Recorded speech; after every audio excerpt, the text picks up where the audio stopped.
গোপালগঞ্জে এনসিপি নেতাকর্মীদের উপর হামলার প্রতিবাদে সিলেটের চৌহাট্টা ব্লক করে বিক্ষোভ করছেন সিলেট এনসিপির নেতাকর্মীরা। সেখানে আছেন গুলজার আহমেদ। গুলজার, একটু সেখানকার সর্বশেষ পরিস্থিতি আমাদেরকে জানাবেন।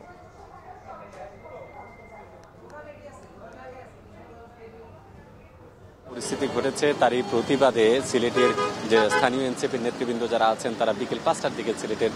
কেন্দ্রীয় চৌহাট্টা শহীদ মিনার চৌহাট্টাতে তারা অবস্থান নেন। সেখানে 15-20 মিনিট অবস্থান করে তারা বিক্ষোভ সহকারে তারা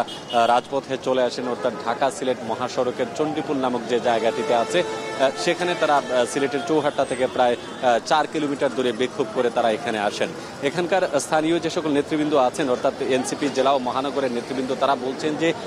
বছর ঘুরতে না ঘুরতে যারা আসলে এই আন্দোলনকে জিয়ে রেখেছিলেন, যারা দেশকে নতুনভাবে উপস্থাপন করেছেন সাধারণ মানুষের কাছে,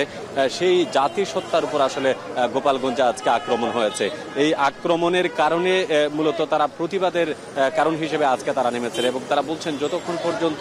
যে যারা আক্রমণকারী রয়েছে, অর্থাৎ নিষিদ্ধ ঘোষিত যে ছাত্রলীগ এবং আওয়ামী লীগের নেতাকর্মী যারা আছে তাদের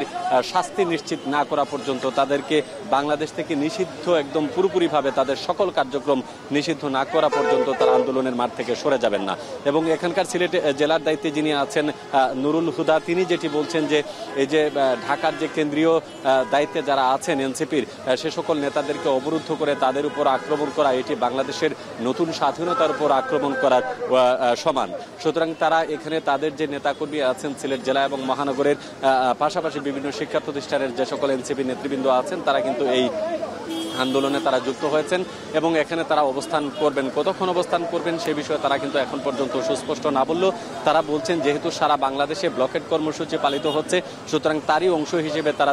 ঢাকা সিলেট যে মহাসড়ক, সেই ঢাকা সিলেট মহাসড়কে তারা অবস্থান নিয়েছেন এবং অতিরিক্ত জ্যাম হওয়ার কারণে মানুষের সুবিধার কথা ভেবে তারা আপাতত ঢাকা সিলেট মহাসড়ক যে অবরোধ করেছিলেন সেটা ছেড়ে রাস্তার পাশে তারা দাঁড়িয়েছেন এবং তারা বলছেন যে কেন্দ্রীয় নির্দেশনা যেহেতু রয়েছে, তারা এমন কোনো কর্মসূচি পালন করবেন না যেখানে সাধারণ মানুষের আসলে ভোগান্তি হয়, সাধারণ জনগণ বেশি কষ্ট পায়। সেজন্য হচ্ছে তারা তাদের প্রতিবাদের জায়গা থেকে প্রতিবাদের ভাষা হিসেবে তারা আজকের যে নারকীয় যে ঘটনাটি ঘটেছে এবং তাদের কেন্দ্রীয় নেতৃবৃন্দকে এক প্রকার জিম্মি করে রাখা হয়েছিল, সেই জায়গা থেকে তাদের প্রাণ ফিরে পেয়েছে এবং তারা বলছেন যে তাদের এই আন্দোলন এবং নৈতিক এবং রাষ্ট্রের দায়িত্ব এই সকল নেতাকর্মীদেরকে হেফাজত, তাদেরকে শৃঙ্খলভাবে তাদের নিরাপদে ফিরিয়ে আনা এবং তাদের দায়িত্ব যদি রাষ্ট্র না নিতে পারে সেক্ষেত্রে তারা বলছেন তাদের যে কর্মীরা রয়েছেন সে সকল কর্মীরা মাঠে থাকবেন, তারা তাদের নেতাকে, তাদের নেতৃবৃন্দ যারা আছেন তাদেরকে নিরাপত্তা দেবেন। এই ক্ষেত্রে তারা সমালোচনা করেছেন যে বিশেষ করে আইন শৃঙ্খলা বাহিনীর সদস্য যারা দায়িত্বে ছিলেন সে সকল আইন শৃঙ্খলা বাহিনীর সদস্যরা দায়িত্বে থেকে তারা আসলে নিরাপদ রাখতে পারে না, নিরাপদে নেতৃবৃন্দকে সেভ করতে পারেনি। সেটি তারা বলছেন লজ্জাজনক যে একটি রাষ্ট্র কিভাবে আসলে চলছে। যে নেতৃবৃন্দের হাত ধরে নতুন বাংলাদেশ এসেছে সেই নেতৃবৃন্দকে যদি নিরাপত্তা না দিতে পারে তাহলে আগামীতে যে জাতীয় নির্বাচন করার কথা উঠেছে সেটি তারা বলছেন অপ্রাসঙ্গিক। এবং এখানকার স্থানীয় নেতৃবৃন্দ তারা কিন্তু বলছেন যে তারা পুরো বাংলাদেশের যে কর্মসূচি রয়েছে এনসিপির, সেই কর্মসূচির অংশ হিসেবেই কিন্তু তারা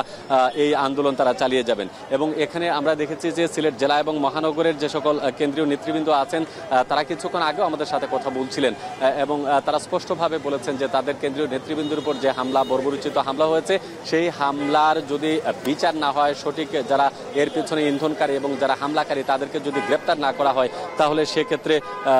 তারা আরও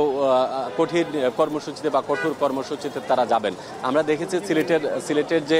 চৌহাট্টা আছে সেখান থেকে যখন তাদের নেতৃবৃন্দরা এখানে আসেন এবং তারা বিভিন্ন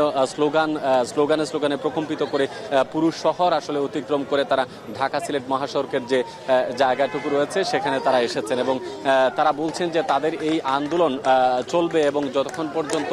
একটি নির্দেশনা, তাদের যে দলীয় যে নির্দেশনা অর্থাৎ এনসিপির যে দলীয় নির্দেশনা আছে সেটি যদি না আসে তাহলে তারা এই আন্দোলন থেকে তারা আসলে কখনোই সরছেন না। এবং আমরা যদি একটু কথা বলার চেষ্টা করি যে এখানকার কেন্দ্রীয় বিশেষ করে জেলা এবং মহানগরের দায়িত্বে যে সকল নেতৃবৃন্দ আছেন, আমরা যদি কথা বলি এখানে সংগঠক কেন্দ্রীয় কমিটির আছেন, অনেকেই আছেন। আমরা একটু কথা বলতে চাই যে বিশেষ করে জেলা এবং মহানগরের দায়িত্বে যারা আছেন, আমরা বলেছিলাম এখানে বিশেষ করে যদি এখানে বলছি এখানে আন্দোলনকারী তারা আছেন।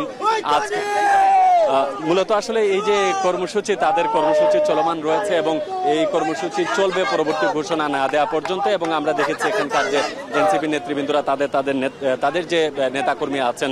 তাদেরকে নিয়ে রাস্তায় অবস্থান করছেন। তো এই হচ্ছে আমার কাছে সিলেট থেকে আজকের যে গোপালগঞ্জের এনসিপি নেতৃবৃন্দের উপর হামলার প্রতিবাদে যে সকল কার্যক্রম, সেটির সর্বশেষ অবস্থা। মিম।